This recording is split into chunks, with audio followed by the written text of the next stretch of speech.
बहुजन महासंघटक या सामाजिक संघटनेच्या वतीनं एका महत्वाच्या विषयावरती व्याख्यानाचं आयोजन करण्यात आलेलं आहे. खरं तर बहुजन संघटक अत्यंत महत्वाची भूमिका, जबाबदारी सामाजिक प्रबोधनामध्ये आणि सामाजिक शिक्षण देण्यामध्ये पार पाडत आहे. त्याचाच एक भाग म्हणून आपल्याला माहित असेल की 11 जुलै 2022 रोजी जागतिक लोकसंख्या दिन सगळ्या जगभर साजरा करण्यात आला. त्या निमित्तानं आजच्या व्याख्यानाचं आयोजन करण्याचा प्रयत्न बहुजन संघटक या सामाजिक संस्थेनं केलेला आहे. पहिल्यांदा मी या सामाजिक संघटनेला अत्यंत मनापासून धन्यवाद देतो. जे कोण श्रोते या कार्यक्रमासाठी, व्याख्यानासाठी सहभागी झालेले आहेत त्यांना पण धन्यवाद देतो, त्यांचं पण आभार मानतो आणि मी माझ्या व्याख्यानाला सुरुवात करतो. खरं तर हे आजचं व्याख्यान 11 जुलैला आपल्याला ठेवायचं होतं, पण काही अडचणींमुळे आपण त्या दिवशी ते संयोजकांना ते ठेवता आलं नाही आणि म्हणून या जागतिक लोकसंख्या दिनाच्या निमित्तानं आजच्या व्याख्यानाचं आयोजन हे करण्यात आलेलं आहे.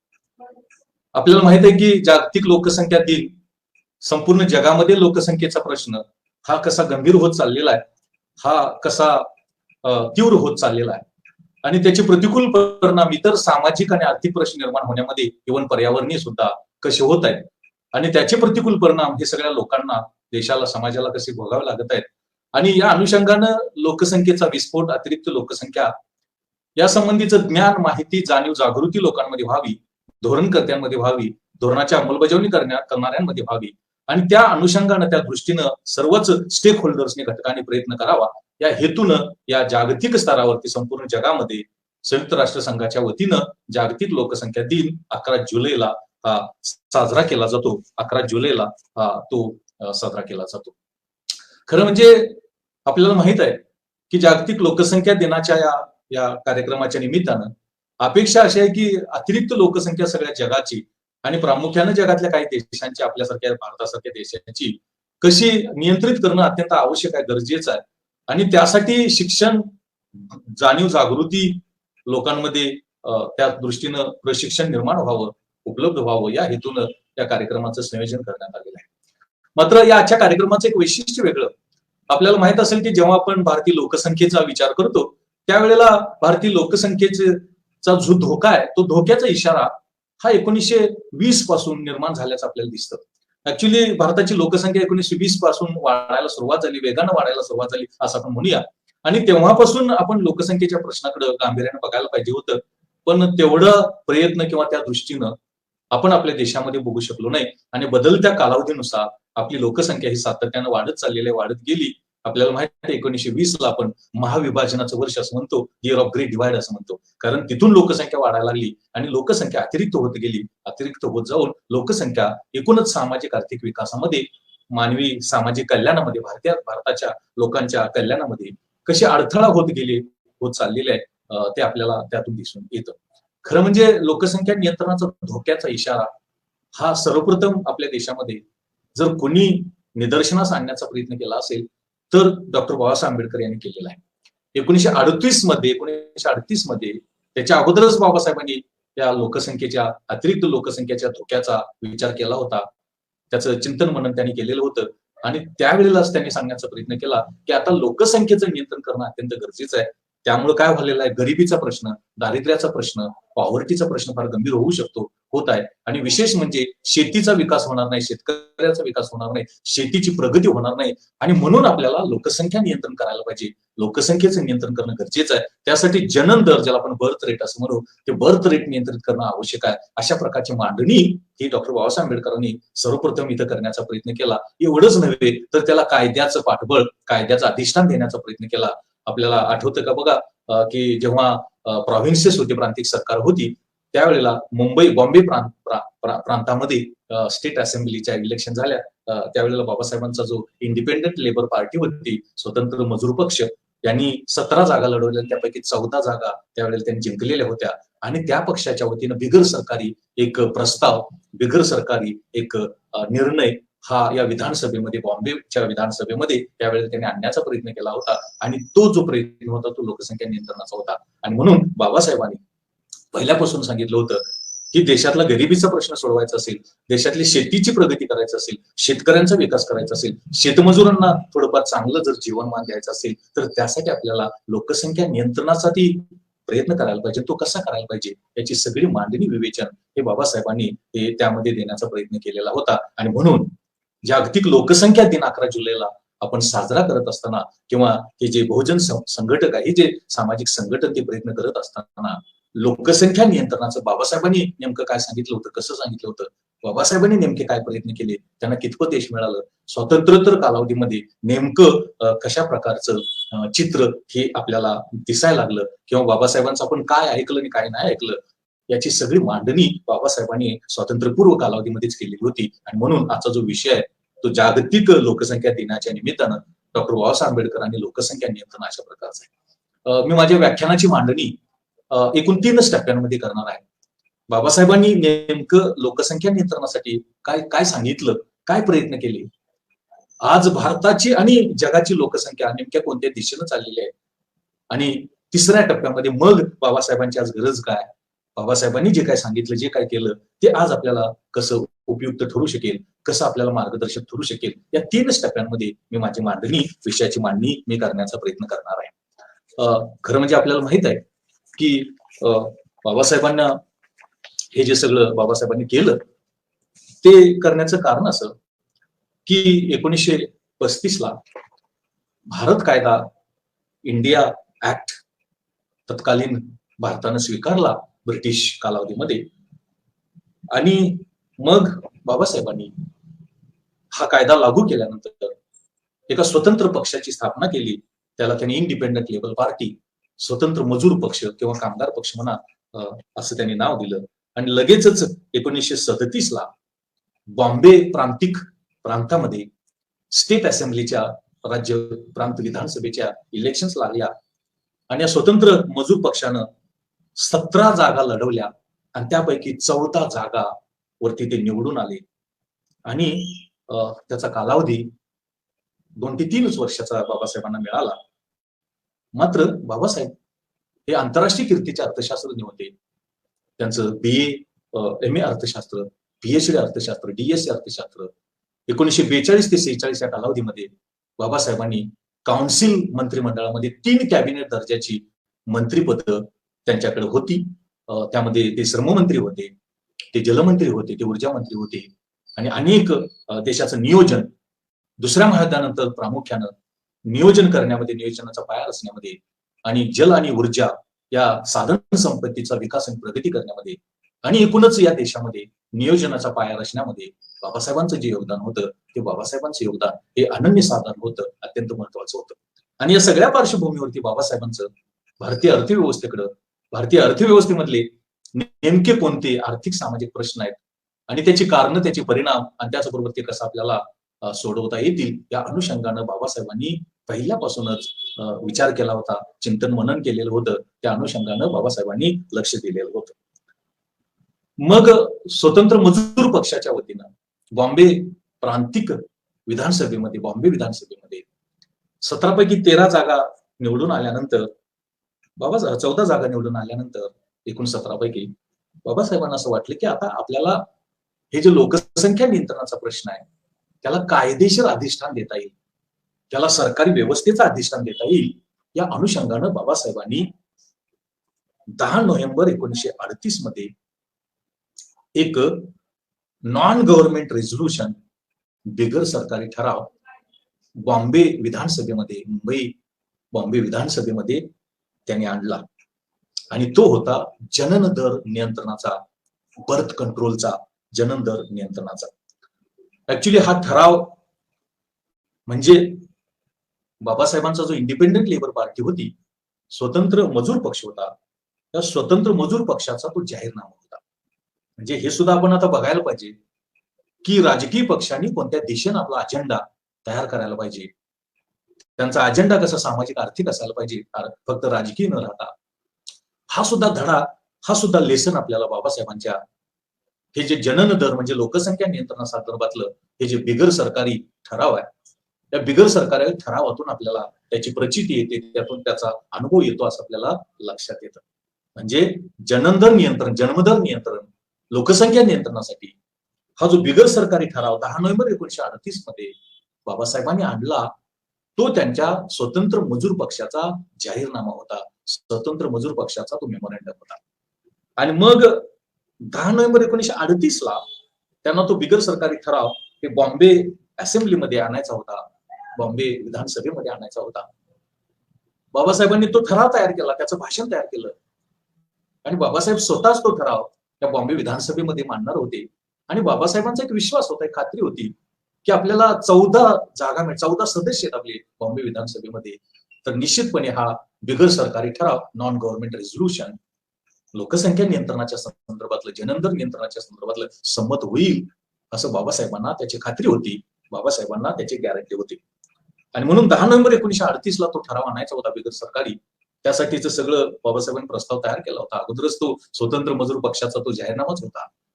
आणि जी कायदेशीर भाषा, जी मांडणी, त्याचं फॉर्मॅट आणि स्ट्रक्चर आवश्यक होतं, ते सगळं बाबासाहेबांनी तयार केलेलं होतं.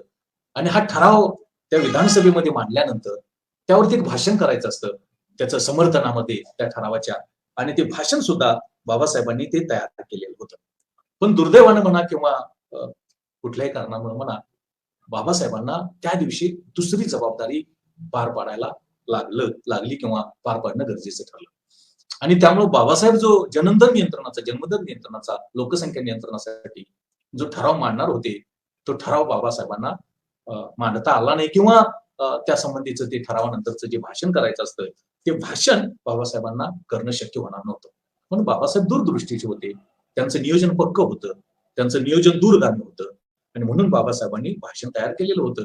बाबासाहेब स्वतः जर भाषण करणार असतील तर लेखी करण्याची गरज नव्हती. सगळं त्यांचं ते फॉर्मॅट आणि स्ट्रक्चर आणि मांडणी आणि मुद्दे बाबासाहेबांचे तयार होते. पण बाबासाहेबांना असं वाटलं होतं की कदाचित आपल्याला ते जमेल न जमेल, काय अडचण समस्या येऊ शकते, एखादी दुसरी जबाबदारी माझ्याकडे येऊ शकते, माझ्यावरती पडू शकते, आणि त्यामुळं मग बाबासाहेबांनी ते भाषण तयार केलेलं होतं. आणि तो ठराव आणि ठरावानंतरचं भाषण देण्याची जबाबदारी, करण्याची जबाबदारी त्यांची जवळची सहकारी होती, पी.जे. रोहम किंवा दादासाहेब रोहम. ते दक्षिण अहमदनगर मधले होते. आणि ही जबाबदारी बाबासाहेबांनी ही पी.जे. रोहम किंवा दादासाहेब रोहन यांच्याकडे दिली. खरं म्हणजे मी मगाशी म्हटल्याप्रमाणे तो 36 मध्ये स्वतंत्र मजूर पक्षाचाच तो अजेंडा होता, आणि तोच त्यांना कायद्याच्या चौकटीमध्ये, कायद्याचं स्वरूप त्याला द्यायचं होतं, आणि म्हणून त्यांनी तो बिगर सरकारी ठराव म्हणून आणलेला होता. आता यामध्ये तो जो ठराव मांडलेला होता, तो ठराव, त्या ठरावाचं भाषण असं होतं की this assembly recommends to government, हे भाषण आहे बाबासाहेबांनी तयार केलेलं ठरावानंतरचं. This assembly recommends to government that in a view of the urgent need of limiting family units, government should carry on intensive propaganda in favor of birth control among the masses of this province and should provide adequate facilities for the practice of birth control. हे भाषण असं होतं की ही विधानसभा सरकारला अशी शिफारस करते की कुटुंब सदस्यांची संख्या कमी करणं म्हणजे जन्मदर कमी करणं हे अत्यंत गरजेचं आहे, आणि त्यासाठी हे सरकार अशा पद्धतीनं धोरण निश्चित करेल आणि अशा पद्धतीनं त्याची मांडणी करेल की जनन दर नियंत्रित करण्यासाठी सर्व लोक प्रयत्न करतील, आणि जन्मदर नियंत्रित करण्यासाठीच्या ज्या काही सुविधा आहेत त्या सगळ्या सुविधा त्या प्रांतामध्ये, बॉम्बे प्रांतामध्ये आवश्यक त्या प्रमाणामध्ये पुरवल्या जातील, आवश्यक त्याप्रमाणे उपलब्ध करून दिल्या जातील की जेणेकरून बर्थ कंट्रोल, जन्मदर हा नियंत्रित होईल. अशा प्रकारची मांडणी, अशा प्रकारचं भाषण बाबासाहेबांनी त्या ठरावाच्या समर्थनात, जस्टिफिकेशन मध्ये तयार केलं, आणि त्यांना बाकीची असाइनमेंट लागल्यामुळं, बाकीची जबाबदारी त्यांना पार पाडावी लागल्यामुळं बाबासाहेबांना ते भाषण करता आलं नाही. हे भाषण हे रोहम, त्यांचे जे सहकारी होते ते रोहम, दादासाहेब रोहम, त्यांना पी.जे. असं म्हणायचे, ते दक्षिण अहमदनगर मधले, साऊथ अहमदनगर मधले होते, त्यांना ती जबाबदारी त्यांनी दिली. आणि त्यांनी सांगितलं रोहमनी की ऍक्च्युली हे भाषण बाबासाहेबांनीच केलेलं आहे तयार, त्यांनाच ते मांडायचं होतं, पण अनपेक्षितरित्या, अचानकरित्या ती जबाबदारी, वाढीव जबाबदारी किंवा नवीन जबाबदारी बाबासाहेबांवरती आली, आणि त्यामुळे बाबासाहेबांना ते करता आलं नाही, बाबासाहेब ते करू शकले नाही. हे लोकसंख्या नियंत्रण कशासाठी करायला पाहिजे, जननदर नियंत्रण कशासाठी करायला पाहिजे, ते कसं करायला पाहिजे, याची सगळी चर्चा, याची सगळी मांडणी त्या ठरावामध्ये, प्रस्तावामध्ये बाबासाहेबांनी केलेली होती, त्या भाषणामध्ये बाबासाहेबांनी केलेली होती. त्यामध्ये बाबासाहेब असं म्हणतात, आज जो गरिबीचा प्रश्न आहे, पॉवर्टीचा प्रश्न आहे, देशातल्या दारिद्र्याचा जो प्रश्न आहे, त्या दारिद्र्याच्या प्रश्नाचं कारण म्हणजे अतिरिक्त लोकसंख्या आहे. अतिरिक्त लोकसंख्या, ओव्हर पॉप्युलेशन आहे. Over population is a problem of poverty among common people. हा जो सामान्य नागरिक आहे, इथला जो सामान्य सिटीजन आहे, यामध्ये आज जो गरिबीचा प्रश्न आहे, आज जो दारिद्र्याचा प्रश्न आहे, त्याचं कारण या देशाची अतिरिक्त लोकसंख्या आहे, ओव्हर पॉप्युलेशन आहे, असं बाबासाहेबांनी सांगितलेलं आहे. आणि हा गरिबीचा प्रश्न अतिरिक्त लोकसंख्येच्या माध्यमातून निर्माण झालेला, त्याची तीव्रता, व्याप्ती, गती जी वाढलेली आहे, ती जर आपल्याला कमी करायची असेल, ती जर आपल्याला सोडवायची असेल, तो जर प्रश्न आपल्याला सोडवायचा असेल, तर लोकसंख्या नियंत्रणाशिवाय दुसरा प्रश्न नाही. लोकसंख्या नियंत्रणाशिवाय दुसरा उपाय नाही. आणि लोकसंख्या नियंत्रणासाठी मग इथं जनन दर नियंत्रण, बर्थ रेट कंट्रोल याची गरज आहे. आणि हे जनन दर नियंत्रण करण्यासाठी सरकारनं कार्यक्रम आखणं आणि त्याची अंमलबजावणी करणं अत्यंत आवश्यक आहे. अशा प्रकारची मांडणी बाबासाहेब हे त्यामध्ये करण्याचा प्रयत्न करतात. बाबासाहेब असं म्हणतात की या देशातल्या सामान्य किंवा बहुजनांच्या गरिबीच्या प्रश्नामध्ये लोकसंख्या किंवा अतिरिक्त लोकसंख्येचं जसं योगदान आहे, तसंच या देशामध्ये शेतीचा जो प्रश्न आहे, तो शेतीचा प्रश्न गंभीर होण्यामध्ये किंवा शेतीची प्रगती न होण्यामध्ये अतिरिक्त लोकसंख्या हे सुद्धा कारण आहे. आणि तशा प्रकारची मांडणी या ठरावामध्ये करत असतानाच 1918 मधला त्यांचा जो small holding in India their remedies नावाचा जो तो शोधनिबंध होता, रिसर्च आर्टिकल होतं, ती ऍक्च्युअली ती विकासाचा सिद्धांत होता. पण त्यामध्ये बाबासाहेबांनी असं सांगितलं होतं की या देशामध्ये शेतीची प्रगती होत नाही. या देशामध्ये शेतीवरती अनेक प्रश्न, शेतीची अनेक आव्हानं या देशामध्ये निर्माण झालेले आहेत. आणि म्हणून की शेतीची प्रगती करायची असेल तर पहिली गोष्ट म्हणजे उद्योगांचा विकास करायला पाहिजे, इंडस्ट्रीची डेव्हलपमेंट करायला पाहिजे. आणि शेतीमधली जी अतिरिक्त लोकसंख्या आहे, ती शेतीमधली अतिरिक्त लोकसंख्या आपण काढून घेऊन बिगर शेती रोजगारामध्ये ती अंतर्भूत करणं आवश्यक आहे, ती समाविष्ट करणं आवश्यक आहे. त्यामधून उद्योगाच्या विकासातून शेतीचा विकास होईल आणि शेतीतली अतिरिक्त लोकसंख्या काढून घेऊन ती बिगर शेती रोजगारामध्ये समाविष्ट केल्यानंतरच शेतीची प्रगती, शेतीचा विकास होईल. शेतीमध्ये सुधारणा करून नुसतं शेतीचे जमिनीचे तुकडे एकत्र करून योग्य आकारमानाचे करून शेतीचा विकास आणि प्रगती होणार नाही. लोकसंख्या नियंत्रण गरजेचं आहे. अतिरिक्त लोक, त्याने आकडा दिला होता 1918ला 72% लोकसंख्या शेतीमध्ये समाविष्ट झालेली आहे. आणि त्यामुळे शेतीचे तुकडीकरण, अतिरिक्त अवलंबित्व, उत्पादकता कमी यासारखे अनेक प्रश्न निर्माण झालेले आहेत. आणि ते नुसतं शेतीमध्ये सुधारणा करून आपल्याला सोडवता येणार नाही. उद्योगाच्या विकासाची जोड द्यायला पाहिजे. आणि औद्योगिकरणाबरोबरच आपण शेतीमधली अतिरिक्त जी लोकसंख्या आहे, शेतीवरचं जे 72% अतिरिक्त अवलंबित्व आहे, ते आपण काढून घ्यायला पाहिजे. मग यासाठी बाबासाहेबांनी जगातल्या देशांचे आकडे दिले, भारतातल्या प्रांतांचे आकडे दिले. एवढंच काय, अनेक ठिकाणचे आकडे दिले. आणि पुण्याजवळ पिंपळा सौदागर नावाचे छोटस गाव आहे, तिथं सुद्धा अतिरिक्त लोकसंख्येमुळे जमिनीचे कसं तुकडीकरण, विभाजीकरण, विखुरीकरण झालेलं आहे, याचं विवेचन सुद्धा बाबासाहेबांनी त्यामध्ये करण्याचा प्रयत्न केलेला होता. आता हा बिगर सरकारी ठराव लोकसंख्या नियंत्रणासाठी जननदर नियंत्रित करणं, जन्मदर नियंत्रित करणं आणि त्यासाठी आधुनिक साधनांचा, आधुनिक उपायांचा वापर करणं, हे जे बाबासाहेबांनी या 10 नोव्हेंबर 1938 मध्ये बॉम्बे असेंब्लीमध्ये, बॉम्बे परिषदेमध्ये हा ठराव जो मांडला त्यांच्या सहकार्याने, रोहमनी, दादासाहेब रोहमनी, त्याला जमनालाल मेहता, या जमनालाल मेहतानी दुरुस्ती सुचवली. आणि ती दुरुस्ती का सुचवली की हे जे जन्मदर नियंत्रण केंद्र आहे, ती जननदर नियंत्रण केंद्र मुंबई, पुणे, बेळगाव, अहमदाबाद इथं सुरू करावीत. म्हणजे त्यांना तो बिगर सरकारी ठराव लोकसंख्या नियंत्रणासाठी आणि जन्मदर नियंत्रणाच्या माध्यमातून जो अपेक्षित होता, करणं गरजेचं होतं, त्याची केंद्र, जन्मदर नियंत्रणाची केंद्र, जननदर नियंत्रणाची केंद्र, बर्थ कंट्रोल सेंटर्स ही मुंबई, बेळगाव, बॉम्बे, पुणे, बेळगाव, अहमदाबाद इथं सुरू करावीत. अशा प्रकारची सूचना ही जमनालाल मेहता यांनी दिली. सूचना चांगली होती, योग्य होती. आणि म्हणून बाबासाहेब त्या रोहमनी ही सूचना स्वीकारली. बाबासाहेबांचं असं मत होतं की लोकसंख्या नियंत्रणासाठी जन्मदर नियंत्रित जो करायला पाहिजे, त्यासाठी साधनांचा वापर करायला पाहिजे. बर्थ कंट्रोल, आर्टिफिशियल इन्स्ट्रुमेंट्स, कृत्रिम साधनांचा वापर करायला पाहिजे. तरच जननदर नियंत्रित होऊ शकेल, जन्मदर नियंत्रित होऊ शकेल. आणि भारताची लोकसंख्या नियंत्रित करणं शक्य होईल.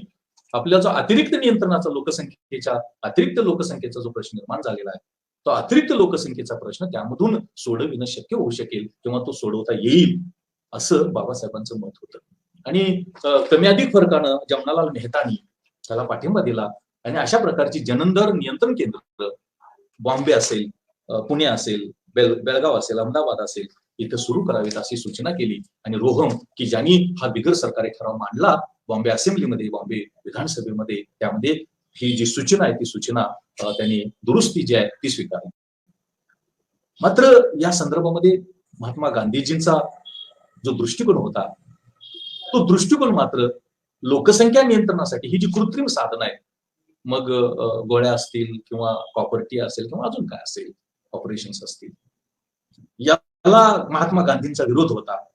त्यांचं असं म्हणणं होतं की लोकसंख्या नियंत्रणासाठी जो जनन-दर नियंत्रित करणं आवश्यक आहे, तो ह्या कृत्रिम साधनांच्या माध्यमातून न करता स्वयं नियंत्रण, सेल्फ कंट्रोल किंवा ब्रह्मचर्य, लग्न न करणं, या माध्यमातूनच तो करण्याचा प्रयत्न करावा. ही कृत्रिम साधनं, वेगळ्या टॅबलेट्स किंवा कॉपर्टी किंवा अजून काय काय जी काय कृत्रिम साधनं आहेत, त्याचा वापर न करता ती करावी, असं महात्मा गांधींचं मत होतं.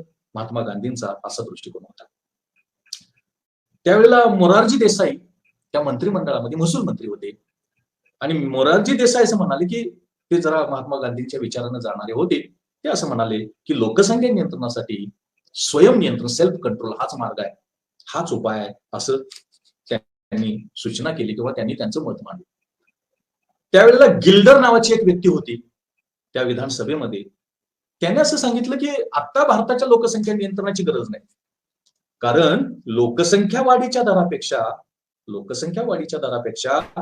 आर्थिक वृद्धीचा दर जास्त आहे. इकॉनॉमिक ग्रोथ रेट आहे, जो ग्रोथ रेट आहे तो ग्रोथ रेट जास्त आहे, वृद्धी दर, आर्थिक वृद्धी दर जास्त आहे लोकसंख्या वाढीच्या दरापेक्षा. आणि त्यामुळे लोकसंख्या नियंत्रित करण्यासाठी, जनन-दर नियंत्रित करण्यासाठी प्रयत्न करण्याची गरज नाही, असं गिल्डर नावाची एक व्यक्ती होती. त्याने अशा प्रकारचा विचार हा मांडलेला होता. काँग्रेसचे मंत्री होते आणि काँग्रेसचे सदस्य होते विधानसभेमध्ये. त्यांचं असं म्हणणं होतं की ही गोष्ट खरी आहे, लोकसंख्या नियंत्रित करायला पाहिजे, जनन-दर नियंत्रित करायला पाहिजे. मात्र काँग्रेसचे मंत्री आणि काँग्रेसचे जे सदस्य होते त्या विधानसभेमध्ये, त्यांचं असं मत होतं की कृत्रिम साधनांच्या सहाय्याने आपल्याला ते करणं योग्य नाही, कृत्रिम साधनांचा वापर करून आपण ते करणं योग्य नाही. आणि अशा प्रकारचं मत काँग्रेसचे मंत्री आणि काँग्रेसच्या सदस्यांनी त्या विधानसभेमध्ये मांडण्याचा प्रयत्न हा केलेला आहे. बाबासाहेबांचे एक निकटचे सहकारी त्या विधानसभेमध्ये होते, सगळ्यांना माहित आहे, दादासाहेब गायकवाड.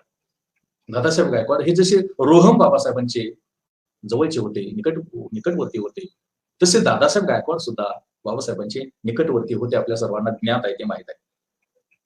बाबासाहेबांनी हे जे दादासाहेब गायकवाड होते, त्यांना ही मतं पटली नाही आणि ते असं म्हणाले की अशा पद्धतीनं भारताची लोकसंख्या नियंत्रित होऊ शकत नाही.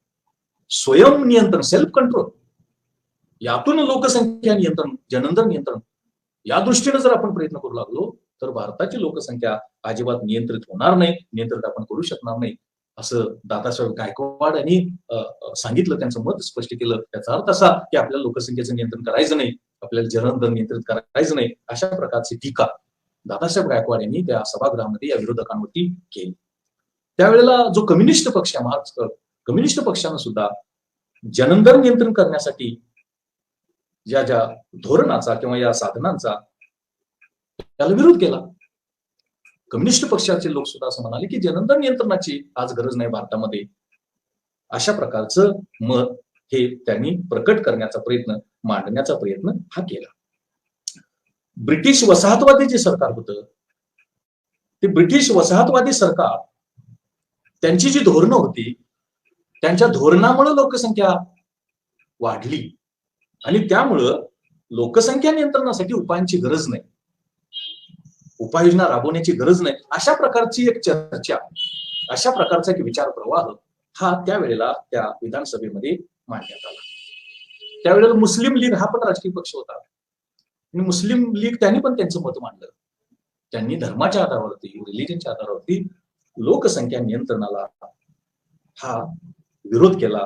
लोकसंख्या नियंत्रणाची गरज नाही असं त्यांनी सांगितलं.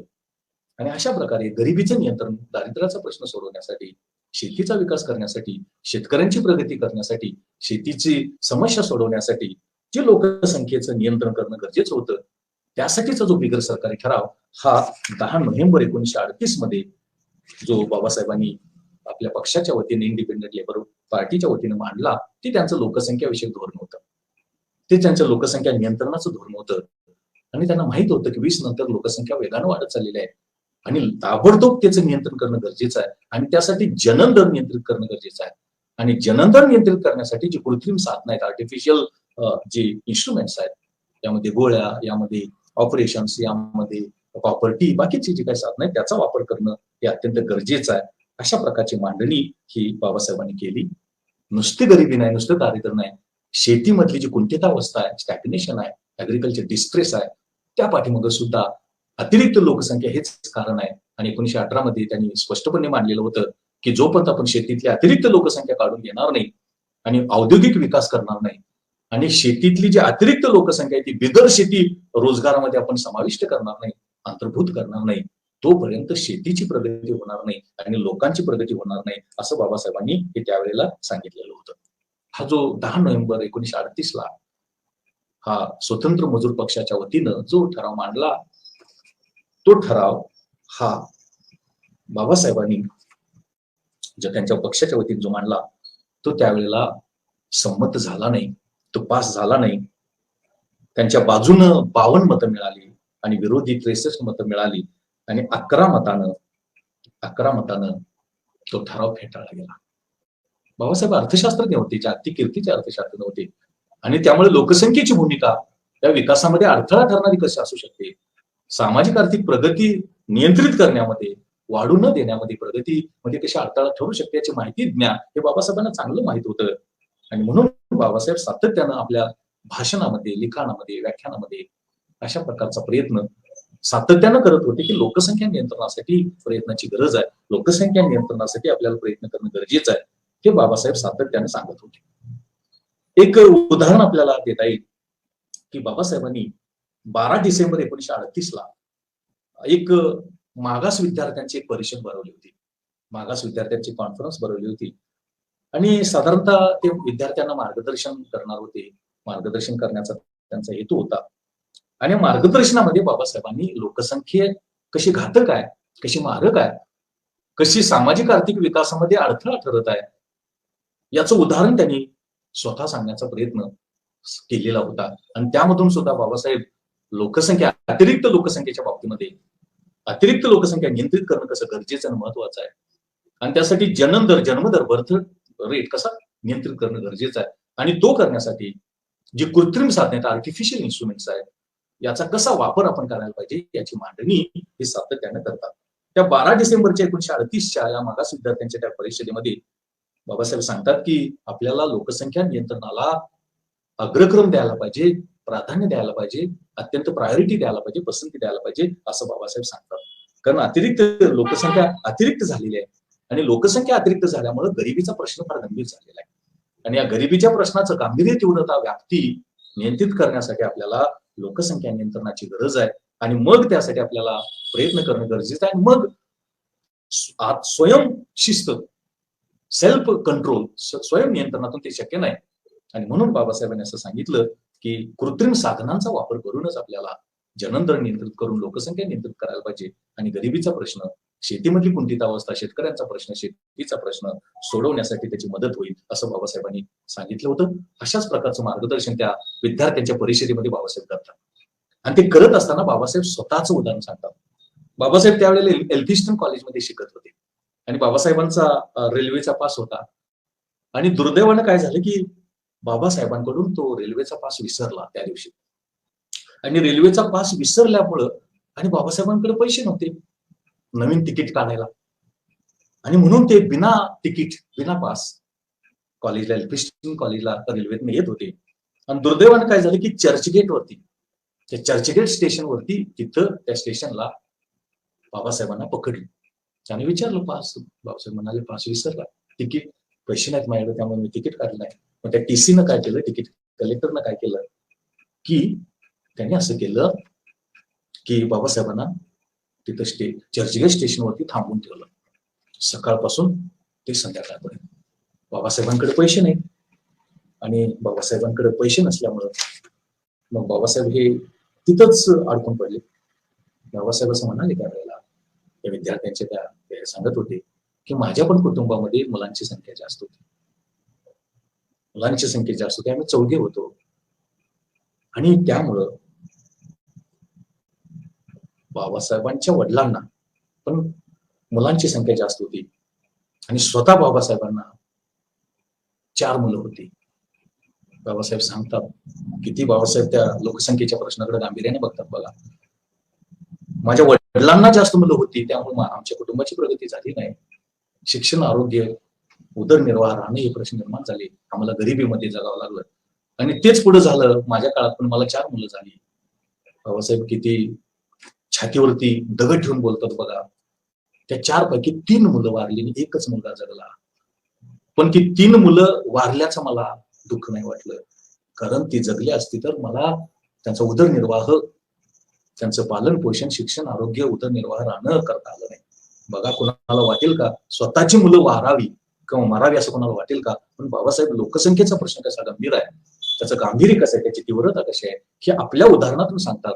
माझ्या वडिलांना जास्त मुलं होती, मला पण झाली आणि माझे 4 मुलं मला होती, त्यातली 3 मुलं वारली, एकच मुलगा माझं जिवंत राहिलाय. मला त्याचं दुःख होत नाही कारण त्यांचं पालन पोषण मी करू शकत नाही, असं बाबासाहेबांनी सांगण्याचा प्रयत्न हा त्यावेळेला केलेला होता. आणि त्यामध्ये बाबासाहेब असं म्हणतात की महिलांची जबाबदारी वाढते की कुटुंबाचा आकारमान लहान असायला पाहिजे, त्यासाठी शिक्षण पाहिजे, बाकीच्या सुविधा त्यांना उपलब्ध व्हायला पाहिजे. आणि आपण म्हणतो की ज्याला सेक्शुअल अट्रॅक्शन असं बाबासाहेबांनी शब्द वापरलेला आहे, ते स्वयं नियंत्रणातून, सेल्फ कंट्रोल मधून कमी करणं शक्यच नाही. आणि म्हणून सेल्फ कंट्रोल हा जो उपाय आहे, तो उपाय हा उपयोगी ठरू शकत नाही, प्रभावी ठरू शकत नाही. आणि म्हणून कृत्रिम साधनांचाच वापर करायला पाहिजे असं बाबासाहेबांनी सांगितलं. आणि कुटुंब नियोजन आणि कुटुंब कल्याणाचं जे महत्व आहे ते महत्व बाबासाहेबांनी सांगण्याचा प्रयत्न केला. आणि म्हणून गरिबीचा प्रश्न सोडवण्यासाठी, दारिद्र्याचा प्रश्न सोडवण्यासाठी आपल्याला निश्चितपणे लोकसंख्येचं नियंत्रण करायला पाहिजे, हे बाबासाहेबांनी आपल्या लोकसंख्या नियंत्रणाच्या धोरणामध्ये, उपायांमध्ये सांगण्याचा प्रयत्न त्या बिगर सरकारी ठरावाच्या माध्यमातून आणि स्वतः अनेक व्याख्यानातून, भाषणातून बाबासाहेबांनी केलेलं होतं. आज हे बाबासाहेबांचे विचार बघितल्यानंतर आज त्याची कशी गरज आहे, त्याचं कसं महत्व आहे, ते महत्व सुद्धा आपण विचारामध्ये घेणं आवश्यक आहे. लोकसंख्या नियंत्रणासाठी बाबासाहेबांचे विचार हे कसं आवश्यक आहे, त्यावेळेला 10 नोव्हेंबर 1938 ते बिगर सरकारी जो ठराव होता तो संमत झाला नाही. पण नंतर टप्प्याटप्प्यानं त्याच्या काही गोष्टी आल्या, कुटुंब नियोजनाच्या माध्यमातून किंवा कृत्रिम साधनाच्या माध्यमातून सुद्धा. तरी सुद्धा लोकसंख्या नियंत्रित करण्यामध्ये फार यश आपल्याला आलंय असं दिसत नाही. आणि फार यश आल्या नसल्यामुळं आज अनेक आर्थिक सामाजिक प्रश्न या अतिरिक्त लोकसंख्येचे आपल्या देशामध्ये निर्माण झालेले आहेत, हे आपल्याला निश्चितपणे सांगता येईल. नुकतंच जागतिक पातळीवरती संयुक्त राष्ट्र संघानं नुकताच एक आपला अहवाल प्रसिद्ध केलेला आहे 2022 मध्येच, United nation department of economic and social affairs population division. आणि त्यांनी जगातल्या लोकसंख्येचा अभ्यास आणि त्या संबंधीची एक सिग्नल म्हणा, तो सिग्नल देण्याचा प्रयत्न हा त्या जागतिक अहवालानं वर्ल्ड पॉप्युलेशन प्रॉस्पेक्ट्स 2022 या अहवालामध्ये देण्याचा प्रयत्न केलेला आहे. त्यामध्ये संयुक्त राष्ट्र संघ असं म्हणतो की 15 नोव्हेंबर 2022 जगाची लोकसंख्या 8 अब्ज एवढी होणार आहे. 8 अब्ज एवढी होणार आहे. आणि विशेष महत्वाची गोष्ट म्हणजे यामध्ये प्रामुख्यानं भारत 1 वर्षानं चीनची लोकसंख्या क्रॉस करून पुढे जाणार आहे. म्हणजे आज भारताचा 2रा क्रमांक आहे जगामध्ये आणि चीनचा पहिला आहे. तर 2023 मध्ये भारत हा सगळ्यात लोकसंख्या जास्त असलेला देश असेल आणि 2 नंबर हा चीनचा असेल. म्हणजे आपला 1 नंबर, आता 2 आहे तो आपण 1 नंबर एकाच वर्षामध्ये आपण साध्य करणार आहोत किंवा आपल्याला मिळणार आहे असं त्यामध्ये सांगितलेलं आहे. आणि तो अहवाल असं सांगतो की जननदर नियंत्रित करण्यामध्ये जगातल्या अनेक देशांना आणि भारताला आणि चीनला सुद्धा यश मिळालं नाही. तरुणांच्या लोकसंख्येचं प्रमाण हे यामध्ये जास्त आहे. आणि विशेष महत्वाची गोष्ट म्हणजे आपल्याला 2030 पर्यंत चिरंतन विकासाची जी उद्दिष्ट गाठायची आहेत, सस्टेनेबल डेव्हलपमेंट गोल्स, ती गाठण्यासाठी लोकसंख्येचं नियंत्रण हे अत्यंत गरजेचं आहे. कारण ही चिरंतन विकासाची उद्दिष्ट, यामध्ये आरोग्य आहे, यामध्ये शिक्षण आहे, यामध्ये लिंग हेच याशी संबंधित ही सगळी उद्दिष्ट आहेत आणि म्हणून आपल्याला ते नियंत्रित करणं अत्यंत गरजेचं आहे, अत्यंत आवश्यक आहे असं म्हटलेलं आहे. आणि म्हणून 2023 मध्ये भारत चीनला मागे टाकणार आणि जगातला अतिरिक्त लोकसंख्या असलेला देश असणार असं या अहवालामध्ये म्हटलेलं आहे. यामुळं तरुणांची लोकसंख्या जी वाढत चाललेली आहे त्या तरुणांचे अनेक प्रश्न निर्माण होणार आहेत आणि या अनेक प्रश्नांबरोबरच अनेक सामाजिक आर्थिक विकासाचे प्रश्न सुद्धा जगामध्ये आणि आपल्या देशामध्ये निर्माण होणार आहेत असं जे धोक्याचा इशारा हा धोक्याचा इशारा दिलेला आहे. आणि कोविड नंतरच्या कालावधीमध्ये प्रामुख्यानं अनेक लोकसंख्येचे प्रश्न गंभीर होण्यामध्ये त्याची मदत झालेली आहे आणि भारतामध्ये सुद्धा त्याची तीव्रता लोकसंख्येच्या नियंत्रणाची गरज ही सातत्यानं वाढत चाललेली आहे असं आपल्याला दिसतं. भारताच्या लोकसंख्येचे आकडे महत्वाचे तुमच्या पुढे ठेवतो आणि मग आज जे काय आर्थिक सामाजिक प्रश्न आहेत ते कोणते आहेत आणि नेमकं ते सोडवण्यासाठी लोकसंख्या नियंत्रणाची कशी गरज आहे आणि हे लोकसंख्या नियंत्रण जननदर नियंत्रणाच्या माध्यमातून कसं करणं आवश्यक आणि गरजेचं आहे आणि त्यातून या प्रश्नांची सोडवणूक करण्यासाठी त्याची कशी मदत होऊ शकेल हे मी नंतरच्या टप्प्यामध्ये शेवटच्या टप्प्यामध्ये मी सांगणार आहे. हा जो आकडा मी तुम्हाला सांगतोय तो 14 जुलैचा आकडा मी तुम्हाला सांगतोय. 14 जुलैचा आकडा आहे 140 कोटी भारताची लोकसंख्या. भारताची जी लोकसंख्या आहे ती 14 जुलै 2022 रोजी ही 140 कोटी म्हणजे आता आपण 140 कोटीचे झालेलो आहोत हे आपल्याला या अनुषंगानं सांगता येतं. आपली लोकसंख्या वाढत गेलेली आहे. आपलं जे जनन दर आहे ते जनन दर नियंत्रणामध्ये फार यश आपल्याला आलं नाही. आपण नियंत्रण केलं पण अपेक्षित यश आपल्याला आलं नाही आणि त्यातून ही लोकसंख्या अतिरिक्त लोकसंख्येचा प्रश्न हा अधिक गंभीर होत चाललेला आहे हे आपल्याला दिसतं. काही मोजके आकडे मी तुम्हाला सांगतो. 1955 ला भारताची जी लोकसंख्या होती ती भारताची लोकसंख्या 40 कोटी होती. 1980 ला 69 कोटी झाली. त्यानंतर 2000 ला 105 कोटी झाली आणि 2020 ला म्हणजे आता मी लेटेस्ट सांगितलं 2018 ला 135 कोटी झाली आणि 14 जुलै 2022 ला ती 140 कोटी झालेली आहे असं आपल्याला दिसतं. यामध्ये लोकसंख्येचं स्थलांतर, जननदर नियंत्रणामध्ये आलेलं अपयश आणि मग त्यामधून लोकसंख्येची वाढती घनता यासारखे काही प्रश्न सुद्धा आपल्या देशामध्ये हे दिसतात. आणि एकूण जगाच्या लोकसंख्येमधलं आपलं जे योगदान आहे ते जगाच्या लोकसंख्येमधलं योगदान कमी करण्यामध्ये आपण अयशस्वी ठरलो. फर्टिलिटी रेट ज्याला आपण फर्टिलिटी रेट असं प्रजनन दर असं म्हणतो तो प्रजनन दर कमी करण्यामध्ये आपल्याला फारसं यश आलं नाही असे चित्र आपल्याला दिसतं. आपला जो प्रजनन दर आहे तो प्रजनन दर 1950 ला 6% होता. तो 2001 चा आकडा आहे, 2020 चा आकडा आहे तो 2.24 आहे. म्हणजे आपण 2% आत पण प्रजनन दर कमी करण्यामध्ये आपल्याला यश मिळालं नाही आणि त्यामुळं जी लोकसंख्येची घनता आहे डेन्सिटी आहे ती 138 होती दर चौरस किलोमीटरला 1955 ला. ती 2020 ला साधारणतः 460 पर्यंत 19 आकडा आहे 460 पर्यंत आहे. आणि आपलं जे शहरी लोकसंख्येचं प्रमाण आहे ते शहरी लोकसंख्येचं प्रमाण हे वाढत चालल्याचं दिसतं. 55 ला फक्त 18% लोकसंख्या शहरामध्ये राहत होती. ती 2020 ला 2019 चा आकडा आहे तो 34% ती वाढलेली आहे. आणि एकूण जगाच्या लोकसंख्येमधला आपला जो हिस्सा आहे तो 15% 18% वाढलेला आहे. असे चित्र हे आपल्याला या लोकसंख्येचं दिसतं. भारतीय लोकसंख्येच्या संदर्भामध्ये काही भाकितं करण्यात आलेले आहेत आणि या भाकितांमध्ये असं सांगितलेलं आहे की 2030 ला आपली लोकसंख्या 135 कोटी होईल. 2035 ला आपली लोकसंख्या 155 कोटी होईल. 2040 ला आपली लोकसंख्या 159 कोटी होईल. 2045 ला 162 कोटी होईल आणि 2050 ला 163 कोटी होईल अशी भाकितं ही यामध्ये सांगितलेली आहेत. आणि जनन दर जो आहे तो जनन दर हा 2050 ला पण 2.24% राहण्याची शक्यता यामध्ये भाकीत केलेली आहे. आणि तरुणांचं जे प्रमाण आहे ते तरुणांचं प्रमाण हे अधिक राहण्याची शक्यता आहे. आणि शहरी लोकसंख्येचं प्रमाण हे 54% वाढेल 2050 ला. अशा प्रकारचं भाकीत सुद्धा यामध्ये केलेलं आहे. आणि आपला जगाच्या लोकसंख्येमधला हिस्सा आहे तो फार कमी होणार नाही. तो साधारणतः आता 2019 मध्ये 17.66% आहे तो 16.84% म्हणजे 1% तो कमी होण्याची शक्यता यामध्ये दिलेली आहे. आपली आपलं जे आयुष्यमान आहे ते 70% 17.42 वर्ष आहे. आणि मुलांमधला जो मृत्यू दर आहे तो जवळपास 3%, 2.6% आहे, असे चित्र इथं आपल्याला दिसतं. आपल्या देशामध्ये शहरी जी लोकसंख्या आहे त्या शहरांमध्ये लोकसंख्येचं प्रमाण जास्त आहे. मुंबईमध्ये सगळ्यात जास्त लोकसंख्या आहे, साधारणतः ती 1 कोटी आहे. दिल्लीमध्ये पण 1 कोटी आहे. बेंगलोर आहे, कोलकाता आहे, चेन्नई, अहमदाबाद, हैदराबाद आहे, पुणे आहे. या शहरांमध्ये जी लोकसंख्या ही लोकसंख्या ही जास्त आहे. अशा प्रकारची आकडेवारी ही आपल्याला दिसते. हे लोकसंख्येचा प्रश्न आपण सांगितला आणि मी मगाशी म्हटलं त्याप्रमाणे 17 ते 29 वयोगटातली जी लोकसंख्या आहे ती 17 ते 29 वयोगटातली लोकसंख्या आपल्या देशामध्ये 62% पेक्षा जास्त आहे. आणि म्हणून एपीजे अब्दुल कलाम माझे राष्ट्रपती असं म्हणायचे, त्यांनी उत्तम पुस्तक लिहिलेलं होतं की 2000 by 2020 India will be economically supreme country, economic supremacy of India by 2020 अशा प्रकारचं ते पुस्तक होतं.